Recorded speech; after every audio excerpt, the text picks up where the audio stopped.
Diawali dengan pengucapan sumpah jabatan yang dipimpin Gubernur Sumatera Selatan Herman Deru, Djonji Muhammad dan Arifai resmi dilantik sebagai Bupati dan Wakil Bupati Empat Lawang di Gria Agung Palembang Senin 16 Juni 2025. Pelantikan ini berlangsung lebih lambat dibanding kepala daerah lain akibat pemungutan suara ulang. Meski demikian, Djonji langsung menyampaikan langkah percepatan program pembangunan yang telah ia rancang sejak 5 tahun terakhir, dengan visi madani, makmur, aman, damai, agamis, nasionalis, dan indah.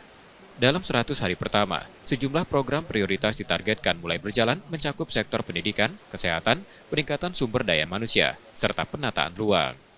Di tengah keterbatasan anggaran daerah, ia tetap optimistis mampu menjalankan roda pemerintahan secara optimal lewat inovasi dan improvisasi.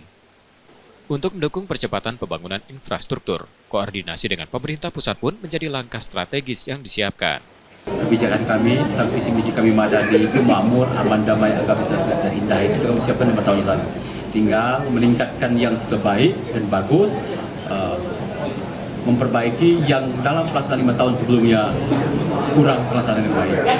Jadi dasar cita kami itu 10 misi dari misi madani itu insya Allah dalam 3 bulan pertama atau 100 hari pertama kita akan cepat, terutama soal penataan kembali soal keamanan di Palawang.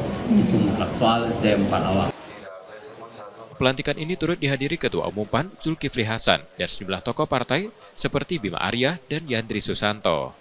Reski Oktora, Muklas Diferensial, Kompas TV, Palembang, Sumatera Selatan.